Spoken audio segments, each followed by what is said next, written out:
Dieu des élus, Dieu d'Abraham, Dieu d'Isaac, Dieu de Jacob, je te remercie. Merci encore pour cette opportunité que tu me donnes de pouvoir m'entretenir et de partager ta parole avec ces frères qui me suivent de l'autre côté de l'écran. Je prie au Dieu des élus que tu puisses, éternel mon Dieu, mon roi, nous conduire et nous diriger par ton Esprit Saint seul. Conduis-nous par ta parole, enseigne-nous ta parole. Viens prendre le commande et le contrôle de mon être entier, que ce ne soit pas moi qui parle, mais que ce soit toi qui parles, que ce soit la parole parlée, révélée, le réma de ta parole qui intervient au milieu de nous, avec nous, en nous, ce matin, au nom de Jésus-Christ de Nazareth, j'ai ainsi prié. Amen. Peuple de Dieu, vous tous qui m'écoutez, téléspectateurs, amis, camarades, je vous invite à lire mon message dans Matthieu chapitre 17, versets 14 à 18. Je vais lire la parole du Seigneur. Lorsqu'ils furent arrivés près de la foule, un homme vint se jeter à genoux devant Jésus et dit, « Seigneur, aie pitié de mon fils qui est lunatique et malade. Il tombe souvent dans le feu et souvent dans l'eau. Je l'ai amené à tes disciples et ils n'ont pu le guérir. » Jésus répondit, « Race incrédule et perverse, jusqu'à quand serai-je avec vous? Jusqu'à quand vous supporterai-je? Amenez-le ici. » Jésus menaça le démon qui sortit du garçon et celui-ci fut guéri à l'heure même. Amen. Le titre de mon message ce matin est « Venez recevoir la guérison de toutes sortes de maladies curables ou incurables ». En fait, amenez tous les malades à Jésus-Christ. Pourquoi? Parce que Jésus est la solution.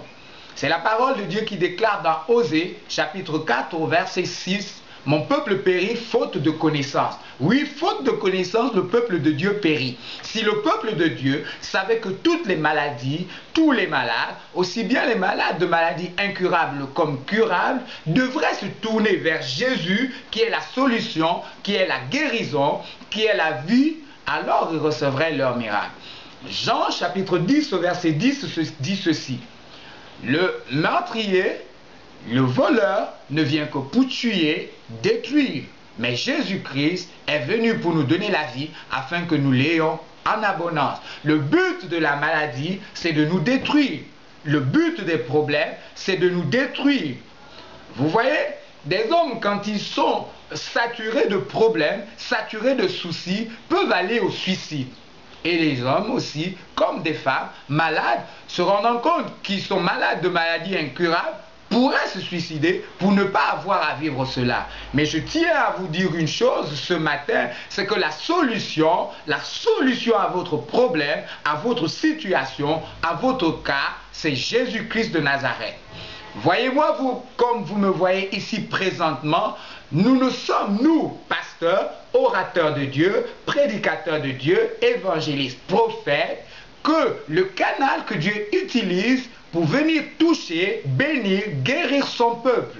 Vous savez, le Seigneur Jésus, alors que les pharisiens lui posaient cette question, « Pourquoi, Jésus, manges-tu avec les publicains, les gens de mauvaise vie ?» Alors il leur a répondu ceci. Il a dit, « Le docteur ne vient que pour les malades. Il ne vient pas pour ceux qui sont en bonne santé. Je suis ici pour le malade. » Aujourd'hui encore, Jésus est ici pour vous qui êtes malades, pour vous qui n'êtes pas en bonne santé. Et vous savez, je tiens à vous informer une chose, c'est que je suis le docteur de Christ Jésus. Et c'est lui l'ordonnance. Vous savez, quand on veut juger un docteur, on dit qu'un docteur est un très bon docteur à la qualité de l'ordonnance qu'il confie à son patient.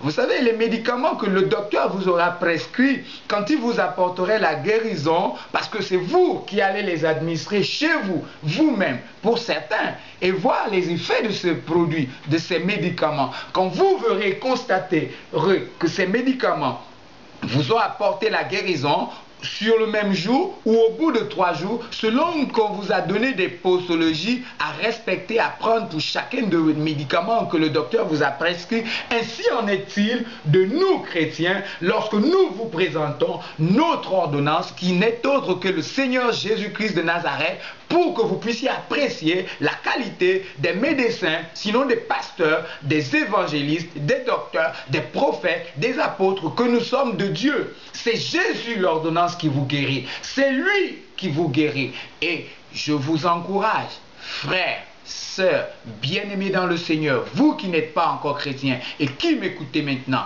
recevez le Seigneur Jésus dans votre vie. Vous savez, recevoir Jésus-Christ dans sa vie, c'est avoir reçu la guérison, c'est avoir reçu la prospérité, c'est avoir reçu le succès, c'est avoir reçu toutes les bénédictions et les grâces qui s'attachent à Jésus-Christ de Nazareth.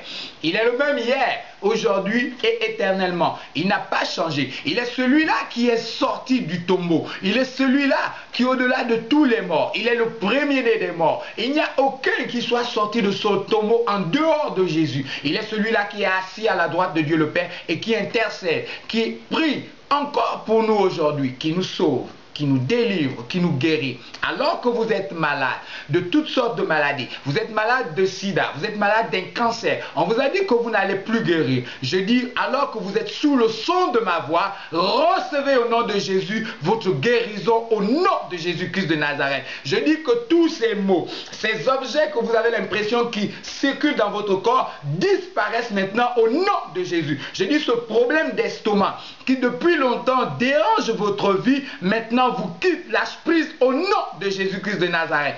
Je déclare, alors que vous étiez en file, que vous n'arrivez pas à marcher, vous avez eu un accident et depuis vous n'arrivez plus à bouger vos membres, vous n'arrivez plus à bouger votre main, vous avez mis maintenant une sorte de garrot sur vos cou. J'ai dit à cet instant, au nom de Jésus-Christ de Nazareth, recevez votre miracle, recevez votre guérison complète au nom de Jésus-Christ de Nazareth.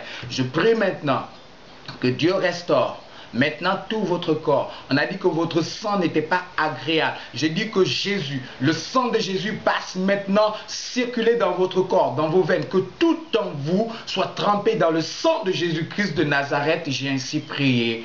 Amen. Soyez bénis au nom de Jésus. Vous êtes guéris. C'est ainsi que je termine mon message. Que Dieu vous bénisse. Amen.